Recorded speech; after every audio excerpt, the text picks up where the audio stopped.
बार फिर से स्वागत है। और हम आज थोड़ा सा नए रंग रूप में आपको दिख रहे होंगे।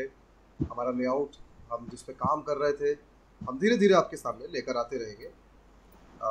कैसे नए रंग रूप में हम आ सकते हैं, हम कोशिश करते रहेंगे। तो रेनेसा के इस नए कलेवर, नए फ्लेवर में आपका स्वागत करता हूँ मैं, मयंक। और मेरे साथ प्रोफेसर जगदीश्वर चतुर्वेदी हैं। हम पिछले 6 एपिसोड में, जो कि हमारा 7वां एपिसोड है ये, हम पिछले 6 एपिसोड में बात कर चुके हैं। किस बारे में? राम मोहन राय के बारे में, सती प्रथा के बारे में, राम मोहन राय के आर्थिक, सामाजिक, धार्मिक विचारों के बारे में, मूर्ति पूजा के खंडन के बारे में हम बात कर चुके हैं। भारतीय पुराने तक या दूसरी रीति रिवाजों के खंडन के बारे में। और आज अब हम आ गए हैं ईश्वरचंद विद्यासागर पे। और आज हम बात करने वाले हैं नव जागरण में, रेनेसा में बात करने वाले हैं ईश्वरचंद विद्यासागर के की जो उसका जो संघर्ष था अंधी परंपराओं के, अंधविश्वासी परंपराओं के खिलाफ, अविवेकपूर्ण रिवाजों के खिलाफ, समाज में जो कुरीतियां चली आ रही थी उनके खिलाफ। और कितना मुश्किल ये संघर्ष है, क्योंकि पिछले कई एपिसोड में लगातार बहुत सारे सवाल उठे और ये बात होती रही कि आखिर क्यों इतनी महत्ता दी जाए इन संघर्षों को, आखिर क्यों इतना महान बना दिया जाए इन लोगों को। हमने लगातार इस तरह के सवाल देखे हैं।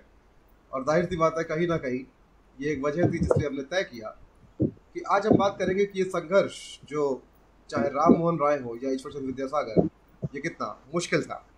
तो जैसा कि हमने आपसे कहा कि अपने सवाल आप कमेंट बॉक्स में डाल सकते हैं। अगर हमारे पास समय होगा तो हम उन सवालों को आज ही लेंगे, और नहीं तो गुरुवार, जो हमारा सवालों का दिन है, हम गुरुवार को सवालों को लेंगे। प्रोफेसर, आपका स्वागत है। और अब मैं स्वागत करता हूँ आपका प्रोफेसर साहब। मुझे पता है आप अभी हमारा नया जो ये फ्लेवर है, ये रंग रूप है, ये आप शायद नहीं देख पा रहे होंगे बाद में जी। बाद लेकिन जो लोग देख पा रहे हैं उनको पता होगा। तो अभी तक आपको कैसा लगा है, किस तरह का रिस्पांस मिला है इसको लेके हम लोग जो कर रहे हैं? मुझे इसका बहुत अच्छा रेस्पॉन्स मिला है, खास तौर पर यूथ में, युवाओं में और स्त्रियों में इसका बहुत बड़ा अच्छा रेस्पॉन्स मिला। अभी कुछ देर पहले ही, आपके इस प्रोग्राम के शुरू होने के थोड़ी देर पहले ही, 10 मिनट पहले, बेगूसराय से भूतपूर्व सांसद हैं शत्रुघ्न प्रसाद सिंह जी, उन्होंने फोन करके इतने प्यार से बहुत सारी चीजें कही कि मैं तो भाव विभोर हो गया। बोले कि ये बहुत जरूरी है हमारे समाज के लिए, और जिस तरह से ये उठाया जा रहा है, ये प्रश्न और ज्यादा डिटेल्स में आने चाहिए सारे के सारे। तो मुझे इसमें आनंद आ रहा है और लोग भी आनंद ले रहे हैं। और यही मकसद है हमारा कि लोग विचारों की नई दुनिया में, और खासकर वह दुनिया जिसने कि आधुनिक भारत बनाया है, उसमें हम लोग तेजी से प्रवेश करें, उसके जो आइडियोलॉजिकल स्ट्रगल है उन्हें करीब से देखें। तो चलिए, बहुत देर नहीं करूंगा आज, और मैं आप लोगों को अब आपकी क्लासरूम में छोड़ जा रहा हूँ, रेनेसा में ईश्वरचंद विद्यासागर और नव जागरण की कहानी के साथ। शुक्रिया। आज ये हम लोगों का ईश्वरचंद विद्यासागर का तीसरा एपिसोड है। ये हम लोगों ने अब तक 6 एपिसोड किए हैं, जिसमें 4 राजा राममोहन राय पर थे, और ये तीसरा एपिसोड है जो ईश्वरचंद विद्यासागर पर। और इस एपिसोड में हमने जानबूझ के उन विषयों को चुना है कि ये कौन से आइडियोलॉजिकल स्ट्रगल थे, जो विचारधारात्मक संघर्ष जिनमें कि ये नवजागरण विकसित हुआ। इसका पूरा का पूरा एक नया मॉडर्न पैराडाइम विकसित हुआ, जिसने कि आधुनिक भारत के निर्माण में मदद की। सबसे पहले मैं एक चीज मेंशन करना चाहता हूं, और बहुत ही तकलीफ के साथ मेंशन कर रहा हूं मैं ये बात, कि एक हिस्टोरियन है रामचंद्र गुहा, बहुत अच्छा लिखते हैं। उनकी एक पुस्तक है मेकर्स ऑफ मॉडर्न इंडिया। मुझे काफी अफसोस हुआ कि आधुनिक भारत के निर्माताओं में ईश्वरचंद विद्यासागर का नाम नहीं है। ये मेरे लिए चिंता की चीज है। जब भी आधुनिक भारत के निर्माताओं की बात होगी तो राजा राममोहन राय, ईश्वरचंद विद्यासागर ये दो एक साथ दाखिल होंगे, ये बहुत महत्वपूर्ण है, इन्हें इग्नोर नहीं करना चाहिए। स्त्री के सवालों को, शिक्षा के सवालों को जिस तरह से ईश्वरचंद विद्यासागर ने उठाया, वे साधारण प्रश्न नहीं है। आज की डेट में साधारण प्रश्न लग रहे हैं, क्योंकि आपको 200 साल की एक नई ऐसी विरासत मिली जो कि ईश्वरचंद विद्यासागर ने बनाई।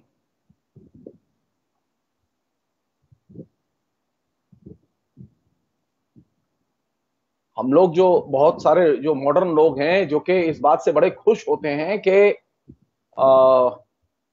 अंबेडकर ने मनुस्मृति के खिलाफ में बहुत बड़ा संघर्ष किया। सोचिए आप थोड़ी देर के लिए, मेरे कहने से आप इस पर ध्यान दीजिए। मनुस्मृति को सबसे बड़ा औजार ईश्वरचंद विद्यासागर के जमाने में बनाया हुआ था सनातनी हिंदुओं ने, और मनुस्मृति के आधार पर वे बहुत सारी हिंदू समाज की, भारतीय समाज की परंपराओं, रीति रिवाजों और संस्कारों को व्याख्यायित करते थे और थोपते थे। उन्होंने एक ऐसा सांस्कृतिक सामाजिक वातावरण तैयार किया हुआ था जिसके दबाव में हर व्यक्ति था। ईश्वरचंद विद्यासागर सबसे पहले महत्वपूर्ण व्यक्ति हैं जिन्होंने के मनुस्मृति के आधार पर ये जो पूरा का पूरा प्रवेश बना हुआ था, इसे रिप्लेस करने के लिए एक ऑल्टरनेटिव पेश किया। अगर मुझसे पूछे तो आधुनिक काल में मनुस्मृति को अपदस्थ करने की जो मुहिम ईश्वरचंद विद्यासागर ने शुरू की, वह मुहिम ही कालांतर में अंबेडकर के विचारों से जुड़ती है जाके। मैंने पिछले एक व्याख्यान में भी ये बात कही थी, मैं फिर इस बात को दोहराना चाहता हूं कि राजा राममोहन राय, ईश्वरचंद विद्यासागर और अंबेडकर या ज्योतिबा फुले ये एक दूसरे के पूरक हैं, ये एक दूसरे के साथ में उनके आइडियोलॉजिकल स्ट्रगल नहीं है।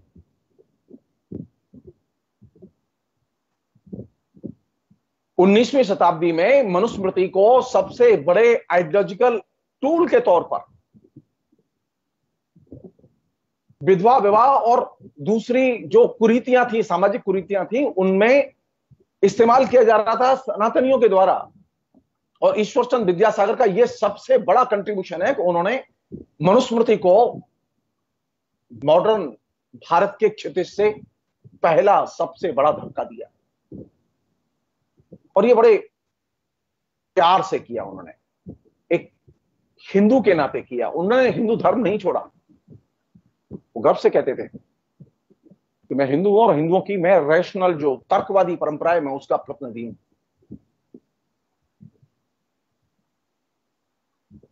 तो जो लोग ये सोचते हैं कि मनुस्मृति को के खिलाफ में सबसे पहली मुहिम अंबेडकर ने शुरू की, वो गलत सोचते हैं। मनुस्मृति के खिलाफ में सबसे पहली मुहिम और बड़ी मुहिम, आइडियोलॉजिकल सोशल मुहिम, मैं विनम्रता से कहना चाहता हूं कि सबसे बड़ी सामाजिक मुहिम हिंदुओं में और खासतौर पर सवर्ण हिंदुओं में सनातनियों के खिलाफ अगर किसी ने शुरू की तो वो ईश्वरचंद विद्यासागर थे।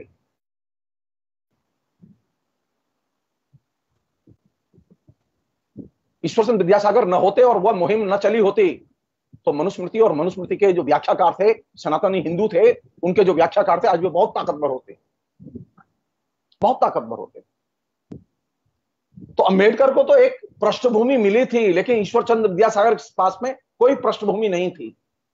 अंबेडकर के पास पृष्ठभूमि थी कि ईश्वरचंद विद्यासागर ने मनुस्मृति को रिप्लेस करके पराशर स्मृति या पराशर संहिता को स्थापित किया और पराशर संहिता के तर्कों के जरिए मनुस्मृति का प्रत्युत्तर तैयार किया। ये दिलचस्प है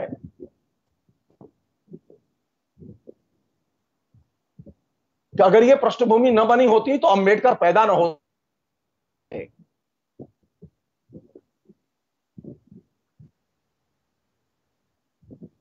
अंबेडकर का जो वैभव आइडियोलॉजी, अंबेडकर के पास में एक पृष्ठभूमि नवजागरण में ईश्वरचंद विद्यासागर ने तैयार की थी, लेकिन ईश्वरचंद विद्यासागर के पास में तो कोई मनुस्मृति के खिलाफ संघर्ष की कोई पृष्ठभूमि थी ही नहीं।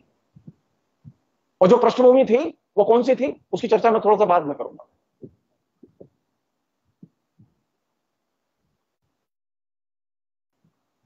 तो जो पहली चीज, चूंकि चर्चा के केंद्र में अंबेडकर और मनुस्मृति पिछले एपिसोड में भी थे, उसी कंटिन्यूएशन में मैं इस बात को आगे बढ़ाते हुए कहना चाहता हूं कि मनुस्मृति के खिलाफ में पहली सुसंगत विद इन हिंदू शास्त्र फ्रेमवर्क प्रगतिशील विकल्पों की खोज की शुरुआत सबसे पहले ईश्वर चंद्र विद्यासागर ने की, और वह चीज बहुत मूल्यवान है। उसकी अनेक धारणाएं और मान्यताएं आज हमारे भारतीय संविधान का हिस्सा है। और तरीका क्या था उसका, उस आइडियोलॉजिकल स्ट्रगल का तरीका क्या था? तरीका यह था कि ये जो मिथ है, वो मिथ क्या है? ये मिथ बना हुआ है कि ये युग कौन सा है, ये जो आधुनिक काल जिसमें हम लोग आते हैं, ये युग कौन सा है? इसे कहते हैं कलयुग। नवजागरण के 19वीं शताब्दी के दौर में कलयुग को लेकर बहुत बड़ी बहस है, बहुत बड़ा विमर्श है। कलयुग को खोले बिना आप नवजागरण के इस पहलू को खोल नहीं सकते।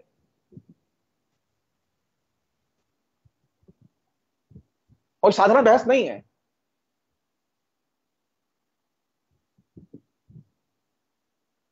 तो ईश्वरचंद्र विद्यासागर ने मनुस्मृति को रिप्लेस करने के लिए और विचारों को, और मनु के विचारों के जो समर्थक ऋषि थे उनके विचारों को रिप्लेस करने के लिए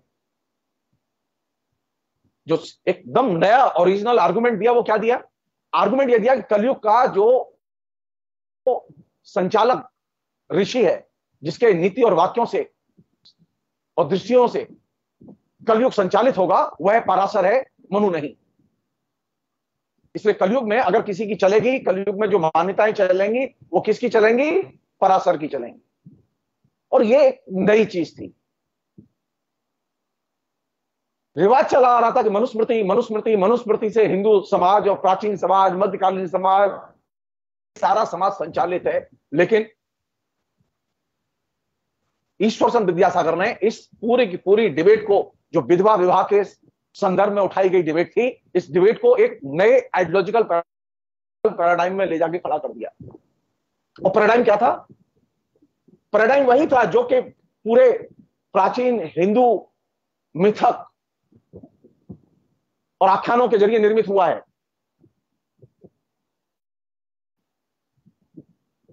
इसमें 4 युग हुआ करते थे। तो ईश्वरचंद विद्यासागर किस युग में पैदा हुए थे? ईश्वरचंद विद्यासागर घड़ी के युग में पैदा हुए थे। टाइम घड़ी पैदा हो चुकी थी। ईश्वरचंद विद्यासागर किस युग में थे? कलयुग, जिसमें हम लोग आते हैं। कलयुग की खूबी क्या है जिसको ईश्वरचंद विद्यासागर रेखांकित करते हैं? कलयुग की खूबी है कि यहां पुराने जो धर्म है उनका एक तरह से क्षय हो जाता है, लोप हो जाता है, वो धर्म बचते नहीं है। और जब डिबेट चली, सनातनियों ने ईश्वरचंद विद्यासागर के खिलाफ में जो वैचारिक मुहिम तैयार की, वो साधारण मुहिम नहीं थी। यहां तक कि ईश्वरचंद विद्यासागर की हत्या की योजना भी बनाई गई थी। सनातनी इतने बौखलाए हुए थे उनके तर्कों से और उनके आंदोलन से। इस तरह की थ्रेट, मनुस्मृति को रिप्लेस करने के लिए इस तरह की थ्रेट तो कभी किसी को नहीं मिली।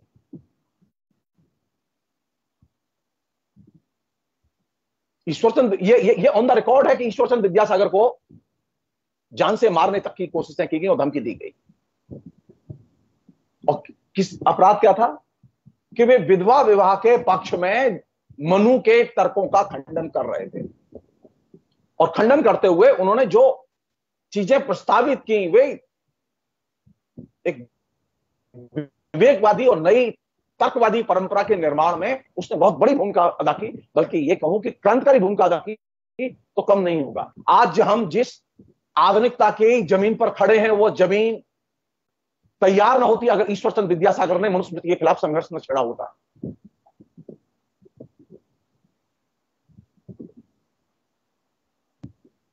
विधवाओं को विवाह का अधिकार मिले, ये ऊपर से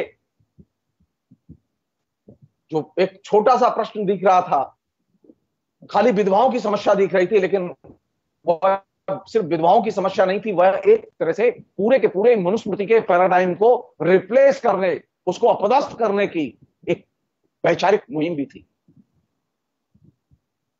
और इसमें जो ईश्वर चंद्र विद्यासागर ने क्या चीज सजेस्ट की, और सारी लड़ाई किसके जरिए हो रही है, ये दिलचस्प है। सारी लड़ाई हो रही है मध्यकालीन प्राचीन पाठों को लेकर।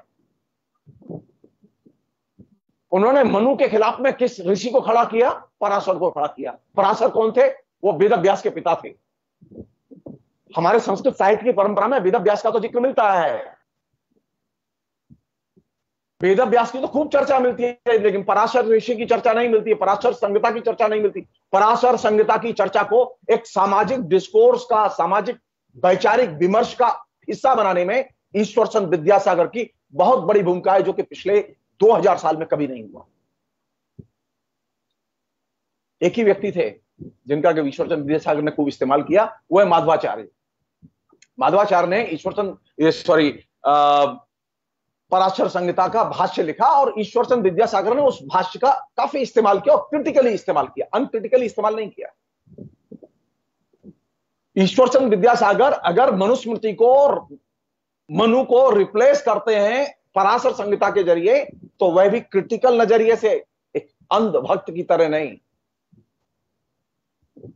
जहां उनको गैर जरूरी लगता था, वहां उन्होंने पराशर की भी आलोचना की।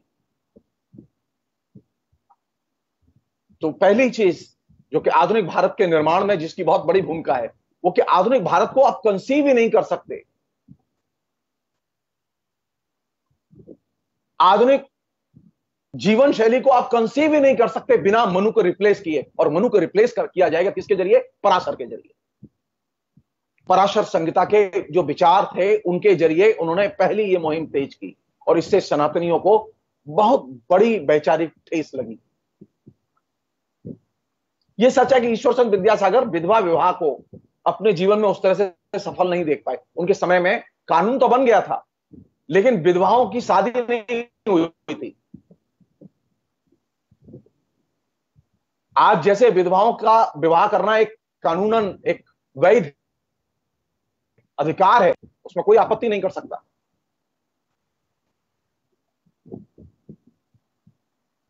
ये ठीक वैसा ही है जैसे फ्रेंच रिवॉल्यूशन हुआ, तो फ्रेंच की रिवॉल्यूशन में जो लोकतंत्र का जो नारा पैदा हुआ, लोकतंत्र, समानता और बंधुत्व का जो स्लोगन, 3 स्लोगन पैदा हुए, फ्रेंच रिवॉल्यूशन बहुत कम समय रहा और असफल हो गया, सरकार गिर गई। लेकिन फ्रेंच रिवॉल्यूशन में जो सबसे बड़ा कंट्रीब्यूशन क्या था? सारी दुनिया के लिए उसने लोकतंत्र, समानता और बंधुत्व का नारा दिया, और आज वह सारी दुनिया की लोकतांत्रिक ताकत सबसे बड़ी बैकबोन है। जबकि वो क्रांतिकारी सरकार गिर गई थी। जो लोग सोचते हैं ना कि क्रांतिकारी सरकार किसी नारे के साथ आई है तो वो गिर गई है, तो क्रांति असफल हो गई है, वो गलतफहमी में है। फ्रेंच रिवॉल्यूशन ने जो लोकतंत्र का नारा दिया, वो लोकतंत्र का नारा सरकार गिरने के बाद भी आज भी सारी दुनिया में सबसे जनप्रिय है। जो लोकतंत्र, समानता, बंधुत्व की 3 ये स्लोगन दिए थे फ्रेंच रिवॉल्यूशन ने, वे आज सारी दुनिया के लिए रिलेवेंट है। उसी तरह जैसे कि अक्टूबर रिवॉल्यूशन रिलेवेंट है सारी दुनिया के लिए। मैं बार बार कहता हूं, मैं आपसे भी शेयर कर रहा हूं, राजनीतिक क्रांतियां और सामाजिक क्रांतियां कभी निष्फल नहीं जाती। ईश्वर चंद्र विद्यासागर का सबसे बड़ा कंट्रीब्यूशन यह है कि उन्होंने हिंदुस्तान में सामाजिक क्रांति का बिगुल बजाया, और उन्होंने मनुस्मृति को चुनौती दी। सामाजिक समूहों को, स्त्रियों को गोलबंद किया उन्होंने। ईश्वर चंद्र विद्यासागर के जमाने में विधवा स्त्रियों के साथ में लोग सोशलाइज नहीं करते थे, उन्हें अलग रखते थे, उन्हें सम्मान की नजर से नहीं देखते थे, बल्कि एक टैबू था, उन्हें कलंक समझते थे। ईश्वर चंद्र विद्यासागर अपने घर विधवाओं को बुला के साथ खाना खाते थे और बैठते थे और बात करते थे, सोशलाइज करते थे। ईश्वर चंद्र विद्यासागर किसी देवी के उपासक नहीं थे, वो किसी भगवान के उपासक नहीं थे। उनकी आराध्या कौन थी जानते हैं आप? उनकी मां। ईश्वर चंद्र विद्यासागर को महान बनाया उनकी मां, और मां के संस्कारों ने। उनकी मां बहुत ताकतवर थी। ईश्वर चंद्र विद्यासागर ने जब विधवा विवाह नामक जो पुस्तक लिखी, उस पुस्तक को लिखने के बाद में उन्होंने पहले अपने पिता को पढ़ाया और फिर मां को दिया। और जब तक माता पिता ने दोनों ने अनुमति नहीं दी, अप्रूव नहीं कर दिया उस किताब को, उन्होंने छपने नहीं दिया।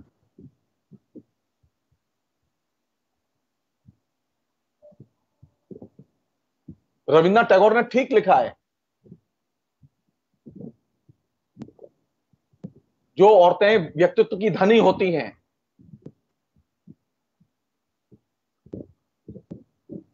उनके जीवन की कुर्बानी और उनके व्यक्तित्व का यश उनके पति और पुत्र में दिखाई देता है। ईश्वर चंद्र विद्यासागर की जो मां थी भगवती देवी, वो व्यक्तित्व की धनी थी और बहुत ही निडर और बहुत ही साहसी महिला थी और बहुत ही रैशनल महिला थी।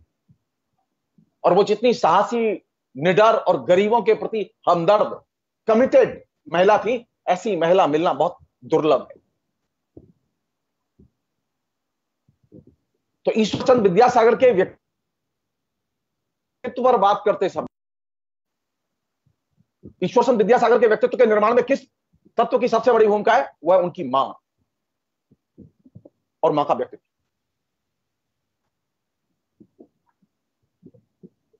और कैसा था व्यक्तित्व? ईश्वर चंद्र विद्यासागर चाहते थे कि मां जो है गांव से जहां रहती है वहां असुविधाएं बहुत हैं, वहां से छोड़ के आ जाए और उनके साथ रहे। मां राजी नहीं हुई इस बात के लिए। क्यों? क्योंकि मां अपने यहां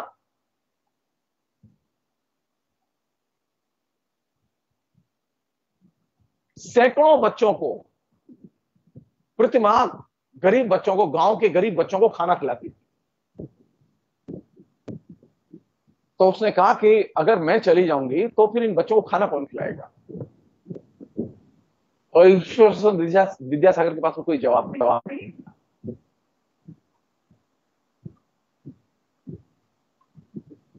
एक ग्रामीण महिला, असाधारण व्यक्तित्व की धनी भगवती देवी।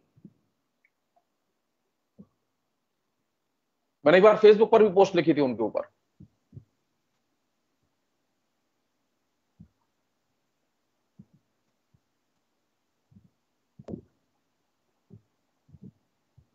उनके बारे में रविन्द्रनाथ टैगोर ने जो बात लिखी है वो बहुत ही महत्वपूर्ण बात है।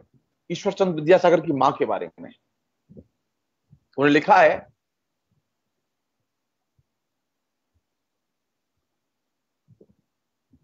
ईश्वर चंद्र विद्यासागर पर जो रविन्द्रनाथ टैगोर ने एक विस्तृत निबंध लिखा उनके जीवन पर, उसमें मां का जिक्र बड़े सम्मान और डिटेल्स के साथ किया गया है, जो कि बहुत ही रेयर चीज है। उसी पर वो लिखते हैं रविन्द्रनाथ टैगोर, कोट, मुझे आशंका है कि समालोचक महोदय सोचते होंगे विद्यासागर के संबंध में लिखे गए एक छोटे से निबंध में उनकी माता के विषय में इतनी विस्तृत चर्चा करना कहां तक प्रमाण संगत है। लेकिन उन्हें यह बात निश्चय पूर्वक जाननी चाहिए कि महापुरुषों का इतिहास बाह्य कार्यों में और जीवन वृत्तांत में स्थायी रूप प्राप्त करता है, लेकिन किसी महान स्त्री का इतिहास पुत्र के चरित्र और स्वामी के कार्य में ही रचित होता है। उसके नाम का बहुधा उल्लेख भी नहीं किया जाता है।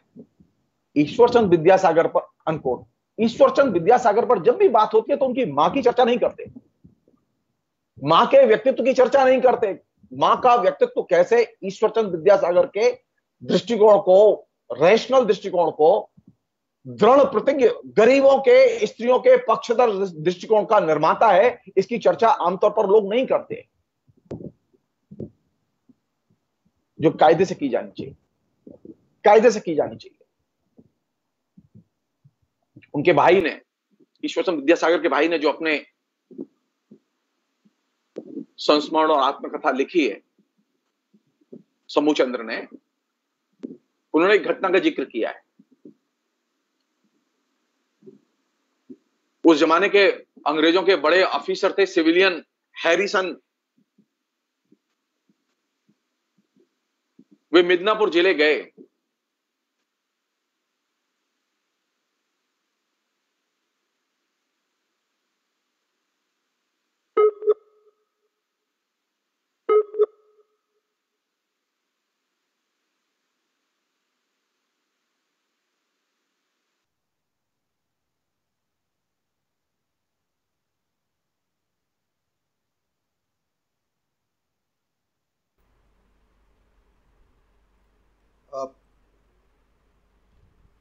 जैसा कि आप लोग देख पा रहे हैं कि प्रोफेसर का कनेक्शन जो है वो डिस्कनेक्ट हो गया है हमसे, और हम कोशिश कर रहे हैं कि वो फिर से कनेक्ट हो सकें। और ये सब समस्याएं जो हैं वो आती रहती हैं तकनीकी, क्योंकि इंटरनेट है, इसके ज़रिए सब कुछ कर रहे हैं। तो एक और सब कुछ अच्छा हो तब भी दूसरी ओर, जैसे कि साधारण ज़िंदगी में होता है कि एक और सब कुछ अच्छा हो तब भी दूसरी ओर सब कुछ अच्छा होने की कोई गारंटी नहीं होती है। तो प्रोफेसर जो है वो फिलहाल नहीं है, हम थोड़ा इंतज़ार करेंगे, और तब तक आप थोड़ा सा प्रतीक्षा कीजिए।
तो प्रोफेसर चतुर्वेदी फिर से हमारे बीच है। कनेक्शन हमारा थोड़ी देर के लिए डिस्कनेक्ट हुआ था, लेकिन वो आ गए हैं वापस, और मैं चाहूँगा कि आपको और उनको फिर से आप लोगों की क्लास के साथ छोड़ दूँ। हम लोग बात कर रहे थे कि सिविलियन हैरिसन ईश्वरचंद विद्यासागर की मां से मिलने मिदनापुर आए। उनकी मां ने भगवती देवी ने उनकी मां भगवती देवी ने उनको एक चिट्ठी लिखी, और वे जब गांव आए तो उस हरिशन साहब से मीटिंग का वर्णन ईश्वरचंद विद्यासागर के भाई समू चंद्र ने एक अपने संस्मरण में किया है। वो वर्णन कैसा है? वर्णन यह है कि लिखा है उन्होंने, माताजी ने स्वयं उपस्थित रहकर हरिशन साहब को भोजन कराया। एक वृद्धा हिंदू स्त्री का भोजन के समय कुर्सी पर बैठकर साहब के साथ वार्तालाप करना ऐसी बात थी जिससे हरिशन साहब को अत्यंत आश्चर्य हुआ। साहब ने हिंदुओं की तरह झुककर माताजी का अभिवादन किया। उसके बाद विविध विषयों पर बातचीत हुई। माताजी गृह कार्य में निपुण हिंदू स्त्री थी, लेकिन मन में किसी प्रकार का कुसंस्कार नहीं था। उनका स्वभाव अति उदार और मन अत्यंत उन्नत था। धनवान और दरिद्र, विद्वान और अनपढ़, पुरुष और स्त्री, हिंदू धर्मावलंबी और अन्य धर्मावलंबी सभी उनकी दृष्टि में समान थे। अनकोट।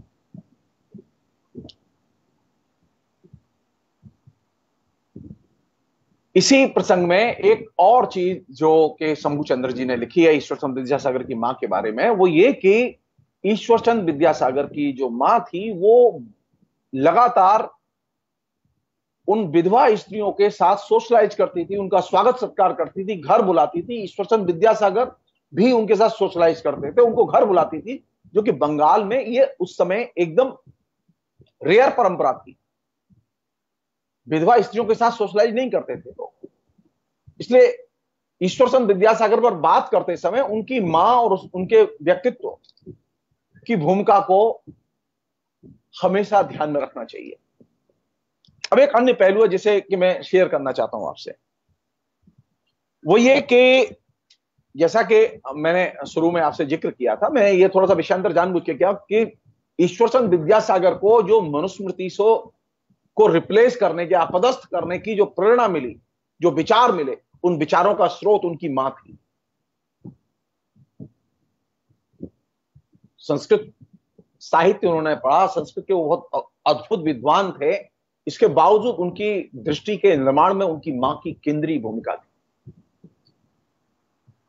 और जो नया जो विमर्श ईश्वर चंद्र विद्यासागर ने खड़ा किया वो विमर्श देखने लायक है। और उसी विमर्श से पता चलेगा कि हम आधुनिक काल में और आधुनिक मूल्यों के साथ कैसे जुड़ते हैं।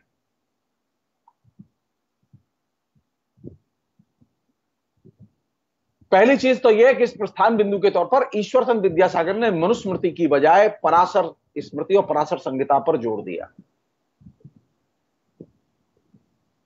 क्यों जोर दिया? उनका तर्क क्या था? उनका तर्क यह था कि ये जो सतयुग, त्रेता, द्वापर, कलयुग, ये 4 युग हैं, इन 4 युगों के सामान्य सामाजिक, धार्मिक, सांस्कृतिक जीवन में कौन निर्णायक ऋषि होगा जिसकी बात चलेगी, किसके विचार प्रधान होंगे जिसकी बात चलेगी, उसमें उन्होंने जो व्यवस्था दी वो ये थी कि सतयुग में मनु, त्रेता में गौतम, द्वापर में सांख्य और कलयुग में पाराशर। जब विधवा विवाह का प्रश्न ईश्वरचंद्र विद्यासागर ने उठाया तो उस समय यही तर्क दिया गया कि मनुस्मृति में यह लिखा है, मनु ने यह कहा है, विधवाओं को विवाह का हक नहीं है। तो ईश्वरचंद्र विद्यासागर ने इसमें हस्तक्षेप किया और कहा कि नहीं, मनु की जगह सतयुग में है, मनु की जगह कलयुग में नहीं है। और ये उनके स्टाइल थी मनुस्मृति को सामाजिक जीवन से अपदस्थ करने की। और यहीं से मनुस्मृति के खिलाफ में उन्होंने सनातनियों के विरुद्ध सबसे बड़ा वैचारिक संघर्ष शुरू किया। इसी क्रम में उन्होंने 4 चीजें रेखांकित की इन 4 युगों के बारे में, और इससे उन 4 युगों की केंद्रीय विशेषता भी सामने आती है। वो ये कि जैसे सतयुग है, उसमें प्रमुख कौन सी चीज थी? तपस्या प्रमुख थी। त्रेता में ज्ञान प्रमुख था, द्वापर में यज्ञ प्रमुख थे, और कलयुग में दान प्रमुख है। आप जितना दान करेंगे, जितना लोगों को देंगे, उतना ही आधुनिक समाज का विकास होगा। हमें जो ये पाने की आदत पड़ गई है, हम हर चीज पाना चाहते हैं, देना कुछ नहीं चाहते, ये एकदम निषेध है इस युग का। इस युग का जो मंत्र है वो क्या है? आप जितना ज्यादा देंगे, आपके पास धन है तो धन दीजिए, विद्या है तो विद्या दीजिए, आपके पास में राजनीति है, अच्छी राजनीति है, सामाजिक विकास की राजनीति है तो उसे दीजिए। और इस पूरे क्रम में जब पराशर संहिता को उन्होंने विमर्श के केंद्र में खड़ा किया तो उन्होंने एक बहुत महत्वपूर्ण बात कही, वो ये कि मनुस्मृति कलयुग के लिए प्रासंगिक नहीं है।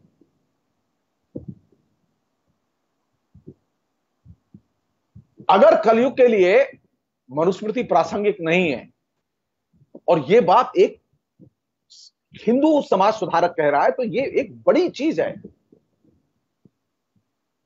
ईश्वरचंद्र विद्यासागर के पहले मनुस्मृति को इस तरह से चुनौती कभी किसी ने नहीं दी कि मनुस्मृति प्रासंगिक नहीं है।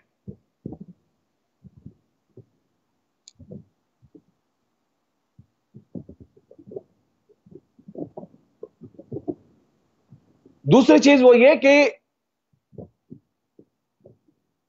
पहले जो धर्म था मनुस्मृति और उसके बाद में जो तमाम किस्म के जो ट्रेडिशन धर्म के विकसित हुए, वो धर्म था बहुत ही जटिल था, उसकी बड़ी पूरा का पूरा उसका ताम झाम था, पूरा तंत्र था। पराशर ऋषि ने धर्म को सरल बनाने पर जोर दिया, धर्म वह जो सरल हो।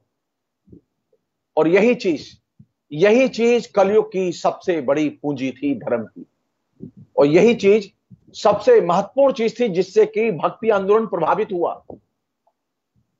और भक्ति आंदोलन में भक्ति के और धर्म के सरलतम रूपों का जन्म हुआ। और सबसे सरल रूप क्या था? नाम जप। आप भगवान का नाम स्मरण भर कर लीजिए, आपको सारे पापों से मुक्ति मिल जाएगी। जो पराशर ऋषि थे, पराशर ऋषि का जो सबसे बड़ा कंट्रीब्यूशन था वो क्या था कि चीजों को,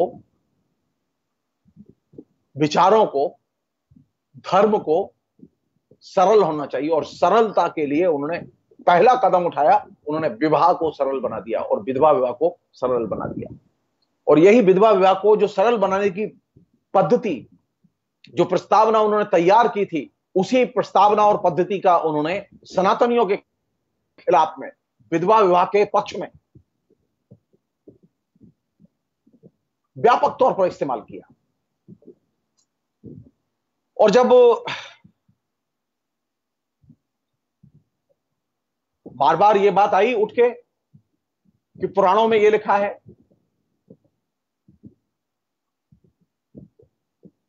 सनातनी बार बार पुराणों का उल्लेख करते थे, तो ईश्वर चंद्र विद्यासागर ने इस चीज पर जोर दिया कि जब बहस हो रही हो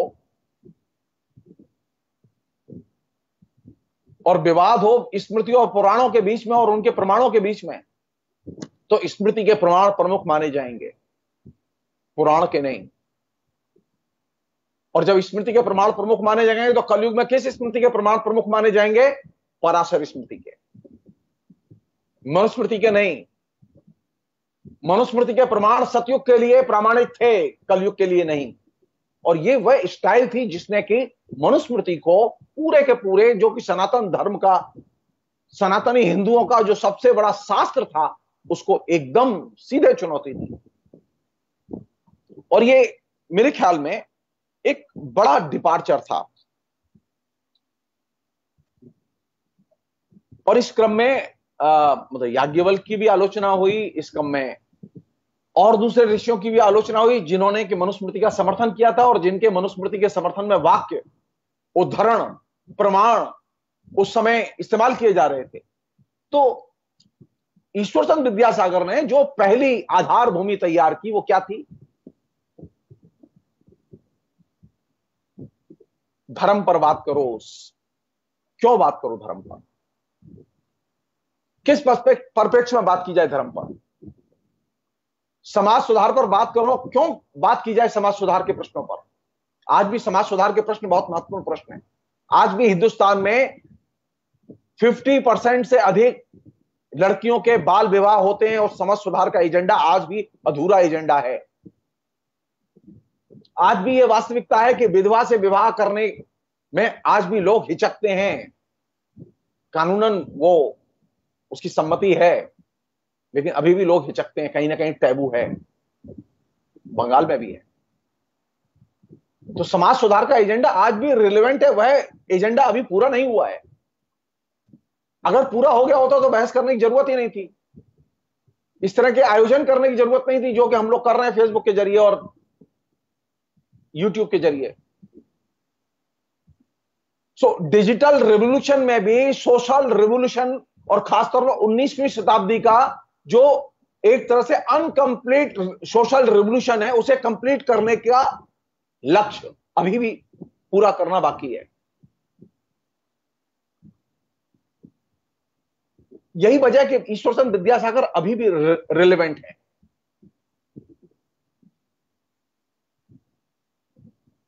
एक अन्य चीज वो ये कि ये जो कलयुग के पहले का जो काल है जिसमें कि सबसे ज्यादा दलितों और स्त्रियों पर सबसे ज्यादा अत्याचार हुए, उन्हें मातहत बना के रखा गया, उन्हें तरह तरह के निषेधों में रखा गया, उन्हें अधिकारों से वंचित किया गया। ईश्वरचंद विद्यासागर पहली बार, और ईश्वरचंद विद्यासागर के पहले भक्ति आंदोलन, यानी कलयुग में ये जो परंपरा है जिसकी कि मैं पहले भी फेसबुक पे मैं चर्चा कर चुका हूं, मैं आपसे जस्ट जिक्र भर कर रहा हूं कि जो नया जो साहित्य है जो पिछले 1,500-2,000 साल में सामने आया है, उस साहित्य के केंद्र में सबसे ज्यादा जो लोग आए हैं वो है दलित और स्त्रियां।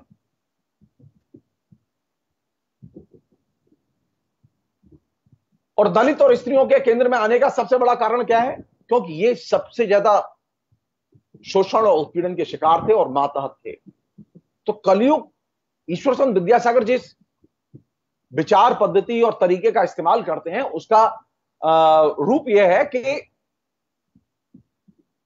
आधुनिक काल को अगर आधुनिक मनुष्य के रूप में निर्मित करना है तो जरूरत है कि शूद्रों और स्त्रियों को उनके दमन, शोषण और मातहत भाव से मुक्त किया जाए,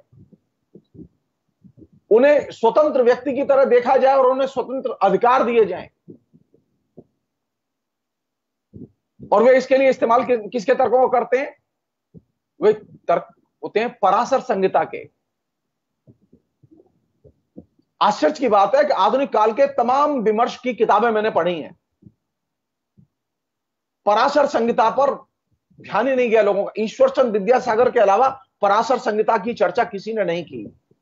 ईश्वर चंद विद्यासागर सामाजिक परिवर्तन के महत्वपूर्ण अस्त्र के तौर पर पराशर संहिता का इस्तेमाल करते हैं। और ये कलयुग, द्वापर, त्रेता, सतयुग, ये जो काल विभाजन है, एपिकल काल विभाजन है, इस काल विभाजन की पद्धति का इस्तेमाल करते हैं।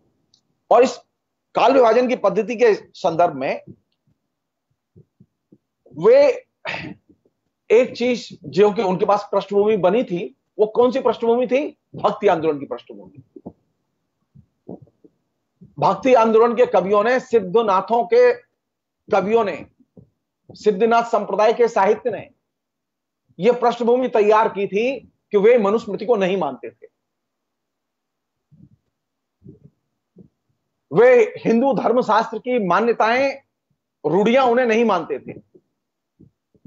हिंदू धर्मशास्त्र में जिसे समाज कहा जाता है, उस समाज से वो बाहर रहते थे, इसलिए वो समाज से बहिष्कृत भी कहलाते थे।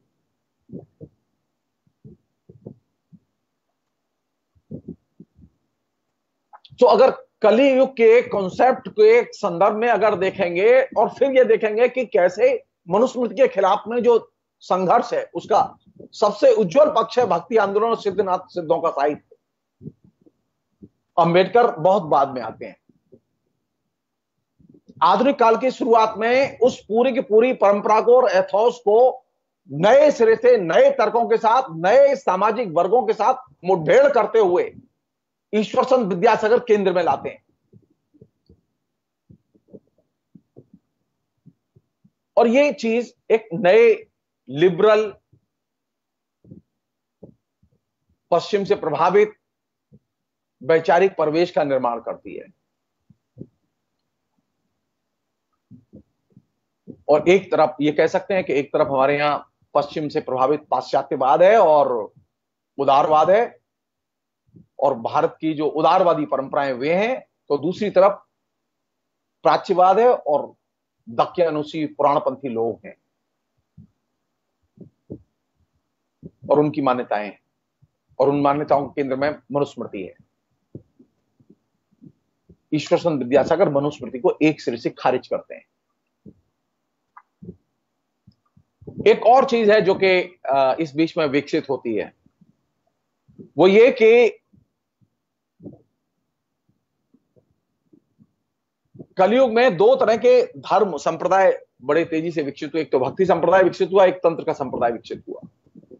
और संयोग की बात है, भक्ति और तंत्र के संप्रदायों में, दोनों में शूद्र और स्त्री, ये दोनों प्रमुख हैं बड़ी संख्या में,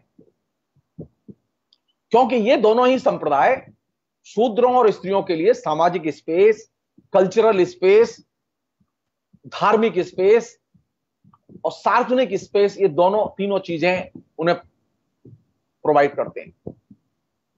इसलिए आप देखेंगे कि बंगाल में भी तंत्र संप्रदाय का बहुत गहरा असर रहा है और परंपरा रही है, और भक्ति संप्रदाय का भी बहुत गहरा असर रहा है और परंपरा रही है। तो ये एक हिस्टोरिकल जो है वो ट्रेडिशन है, जहां पर के खड़े होकर ईश्वर चंद विद्यासागर इसे आगे ले जाने के लिए आधुनिक युग के मनुष्य, आधुनिक जीवन शैली और आधुनिक नजरिए का निर्माण करते हैं। और आधुनिक जीवन शैली और आधुनिक नजरिए के निर्माण के लिए चाहे रखे हमारे सामने, जो जब ईश्वर चंद विद्यासागर पैदा हुए और वो जब सामाजिक कार्य कर रहे थे, तो उस समय पूंजीवाद आ चुका था, पूंजीवादी जीवन शैली आ चुकी थी। तो नए समाज में नई जो पूंजीवादी जीवन शैली थी, वो पूंजीवादी जीवन शैली पुरानी जीवन शैलियों से अति विकसित थी और प्रगतिशील थी।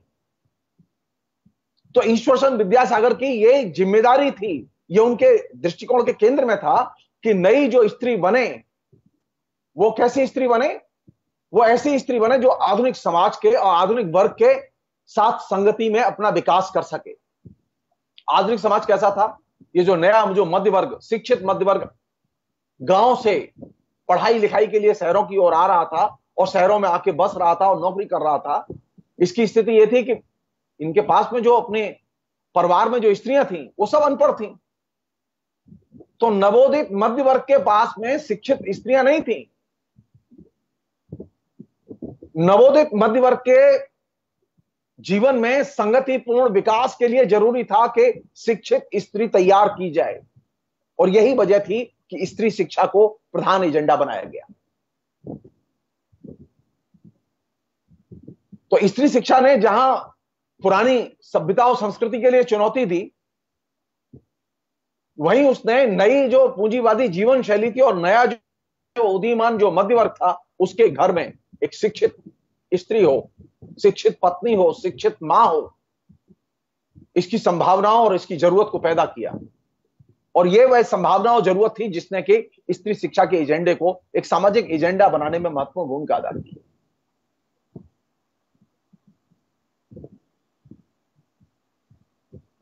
एक अन्य चीज वो ये कि हमारे यहां जो पुरानी परंपराएं थी, लोग ये मानते हैं ना, परंपराएं अपने समय के साथ मर जाती हैं, वो अपने आप नष्ट हो जाती हैं, बदल जाती हैं। नहीं, अपने आप कभी परंपराएं मरती नहीं है, नष्ट नहीं होती। जो समाज में रूढ़ियां हैं, सड़े गले विचार हैं, वे सड़े गले विचार अपने आप मरते नहीं है, क्योंकि पुरानी जो सामाजिक शक्तियां हैं उनमें ये क्षमता ही नहीं है कि वे पुराने विचारों को नष्ट कर दे। जो पुरानी सामाजिक शक्तियां हैं उनमें यह क्षमता ही नहीं है कि वे आधुनिक दृष्टिकोण से सोचें, नए विचारों को सामने रखें, ये उनमें क्षमता ही नहीं है। ये भी कह सकते हैं एक वाक्य में कि पुरानी जो सामाजिक शक्तियां जो अभी भी समाज में हैं, सनातनी हिंदू और सनातनी हिंदू धर्म को मानने वाले अभी भी समाज में हैं, वो आज भी सबसे बड़ी चुनौती है सामाजिक सिस्टम में। लेकिन वे सामाजिक आलोचना करने की उनके पास क्षमता नहीं है। तो जिस समुदाय के पास में सामाजिक आलोचना करने की क्षमता ना हो, जो सामाजिक आलोचना से डरता हो, वह सनातनी हिंदू और वह सनातनी मध्य वर्ग का व्यक्ति वो कभी भी सड़ी गली मान्यताओं के खिलाफ में अपने आप लड़ नहीं सकता। और यही चीज थी जिसने कि ईश्वर चंद्र विद्यासागर को महान विचारक बनाया, क्योंकि उन्होंने इस सड़ी गली व्यवस्था के खिलाफ में सामाजिक आलोचना को जन्म दिया। ये कह सकते हैं एक बड़े सोशल क्रिटिक के तौर पर, एक बड़े सामाजिक आलोचक के तौर पर, पहला एक आधुनिक आलोचक जिसने के पूरे समाज को, पूरी की पूरी पुरानी जीवन शैली को चुनौती दी। राजा राममोहन राय के बाद में वह दूसरा बड़ा व्यक्ति है। वो कौन है? ईश्वर चंद्र विद्यासागर। जैसा कि मैंने आपसे कहा था कि ये कलयुग का जो फ्रेज है, ये कलयुग में कली वाला जो फ्रेज है, ये बहुत पॉपुलर फ्रेज है। जो हिस्ट्री के लोगों ने रिसर्च की है उसमें पता चलता है कि सन 1858 से लेकर 1899 के बीच में तकरीबन 505 बंगला में नाटक लिखे गए। और ये जो नाटक लिखे गए, इन नाटकों में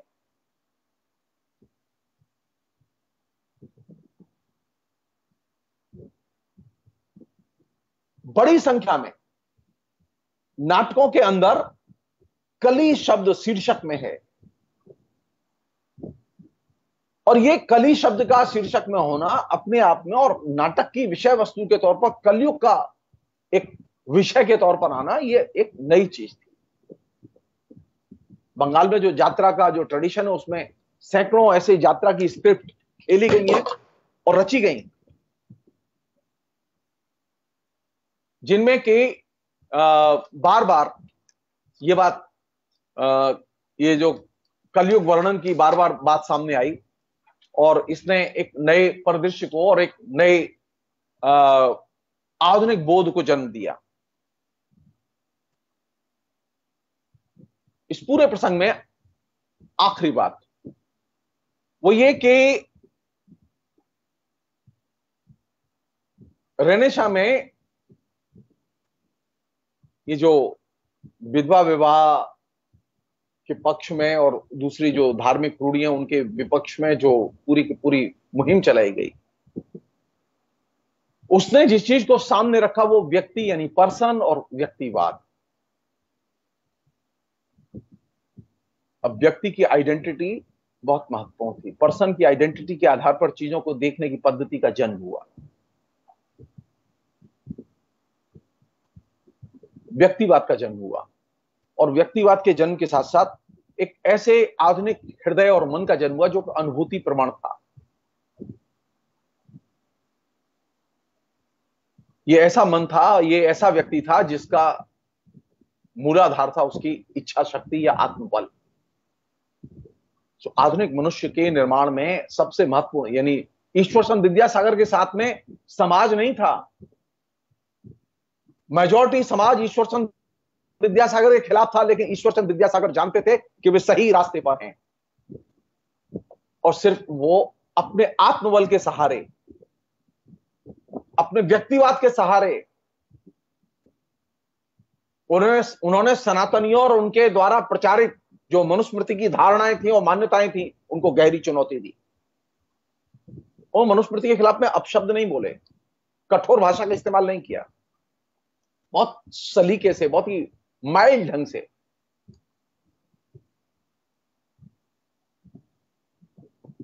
किस चीज पर जोर दिया? ईश्वर चंद्र विद्यासागर ने कहा कि धर्म का लक्ष्य है वो ईश्वर वाला धर्म नहीं। आधुनिक काल में धर्म का लक्ष्य है सभ्यता का निर्माण करना। अगर धर्म का लक्ष्य है सभ्यता का निर्माण करना,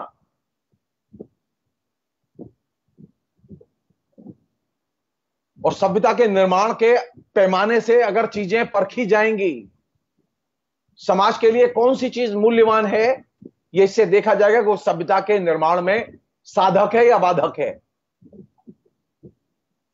मनुस्मृति उस समय सभ्यता के निर्माण में बाधक कृति के तौर पर सामने आई और उसे रिप्लेस किया गया पराशर संहिता के जरिए।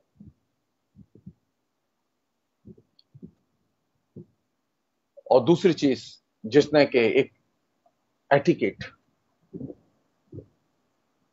वो ये कि शिष्टाचार।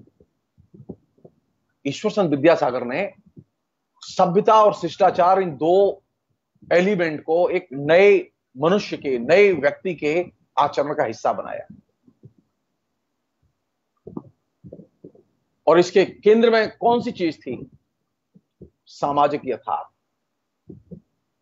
काल्पनिक यथार्थ नहीं, पौराणिक यथार्थ नहीं, पौराणिक कथानक नहीं। ईश्वर चंद्र विद्यासागर के पूरे डिस्कोर्स का, विमर्श का, आइडियोलॉजिकल स्ट्रगल के केंद्र में है बंगाल का, हिंदुस्तान का सामाजिक यथार्थ। सामाजिक यथार्थ यह था कि बचपन में शादी होती थी, और बचपन में शादी होती थी उसके कारण हजारों लड़कियां बचपन में ही विधवा हो जाती थी। तो विधवा लड़कियों की शादी कैसे हो, यह बहुत बड़ी चुनौती थी।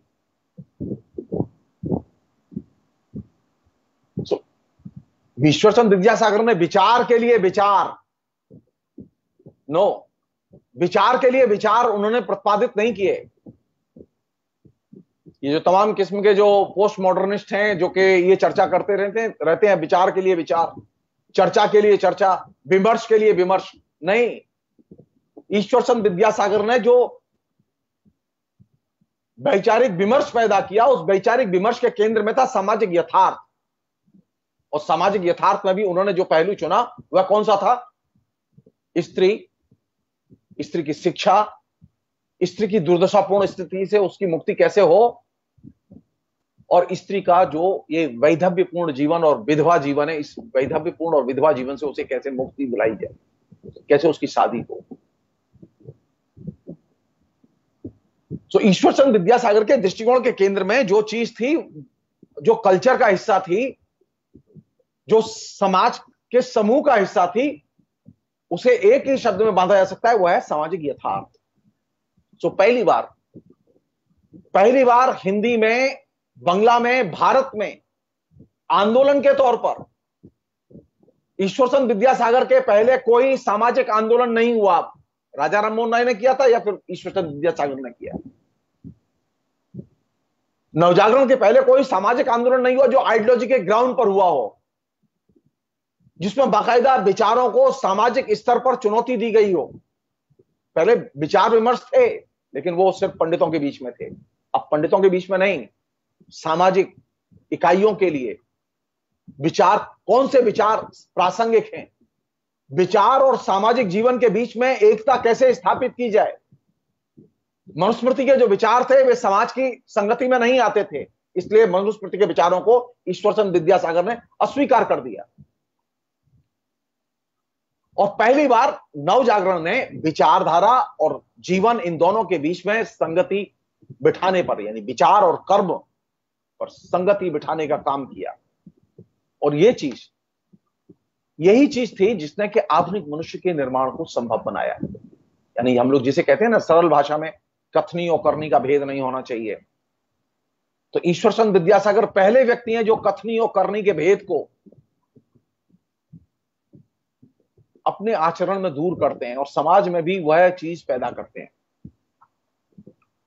और ये जो सामाजिक यथार्थ की कसौटी पर विचारों को कसा जाए, परखा जाए, वही विचार प्रासंगिक होंगे जो सामाजिक सभ्यता के निर्माण में महत्वपूर्ण भूमिका अदा करें, सामाजिक जो दबे कुचले लोग हैं, वंचित लोग हैं, उनकी मदद करें। और यही वह पहलू था जिसने कि ईश्वरचंद्र विद्यासागर को और हिंदुस्तान को नए किस्म की सामाजिक नैतिकता की ओर आकर्षित किया। हम ये भी कह सकते हैं कि ईश्वरचंद्र विद्यासागर ने नए किस्म की सामाजिक मोरालिटी, सामाजिक नैतिकता को जन्म दिया। और ये सामाजिक नैतिकता, पहले जो हिंदू सामाजिक नैतिकता थी उसमें भयानक भयानक जिसे कहें कि दुर्गंध भरी हुई है, भयानक जो है पिछड़ापन है, उसमें तमाम किस्म की बर्बरताएं हैं, वो आज भी दिखाई देती हैं। आज भी वो घटनाएं घटती हैं उस तरह की जो हमें पीड़ा देती हैं। तो सामाजिक नैतिकता के मानक कहां से तय होंगे? सभ्यता के विकास के मानकों से और विचार और समाज के बीच की एकता से। ईश्वरचंद्र विद्यासागर ने जो चुनौती पैदा की वो क्या थी और वो कौन सी चीज थी जो ताकत बनी हमारी, जिसे हम लोग कहते हैं ना आज फ्रीडम ऑफ एक्सप्रेशन, बोलने की आजादी। ईश्वरचंद्र विद्यासागर उन पहले लोगों में थे जिन्होंने कि अभिव्यक्ति की आजादी को जोखिम के तौर पर समाज में उठाया। नवजागरण की धुरी है अभिव्यक्ति की आजादी, और अभिव्यक्ति की आजादी के लिए जरूरी है कि व्यक्ति की सत्ता को माने, व्यक्ति को धर्म के बाहर ले जाए और व्यक्ति को पुरानी जो धार्मिक मान्यताएं, रूढ़ियां हैं, उनके बाहर ले जाएं। किसके आधार पर? विवेकवाद और तर्क के आधार पर। बिना विवेकवाद और तर्क के आप मनुष्य को मनुष्य नहीं बना सकते। मनुष्य कोई हाड़ मांस का पुतला नहीं है, उसके पास में एक दिमाग भी है। उस दिमाग को परखने का, वह सही है या गलत है, उसे परखने का आधार क्या है? विवेकवाद और तर्क। और यही वह चीज थी जिसने कि आधुनिक भारत की नींव रखी। इसलिए मैंने कहा कि मुझे अफसोस है कि रामचंद्र गुहा जैसे हिस्टोरियंस जब आधुनिक भारत के निर्माताओं की लिस्ट बनाते हैं तो उसमें ईश्वरचंद्र विद्यासागर शामिल नहीं होते। मेरा मानना है कि ईश्वरचंद्र विद्यासागर को शामिल किए बिना आप आधुनिक भारत के निर्माताओं की कोई सूची बना ही नहीं सकते। ईश्वरचंद्र विद्यासागर और राजा राममोहन राय, ये दो व्यक्ति ऐसे हैं जो कि आधुनिक भारत के जड़ों में हैं, नींव में हैं। इन्होंने आधुनिक भारत की नींव रखी है। ये एक दूसरे कॉम्प्लीमेंट्री हैं।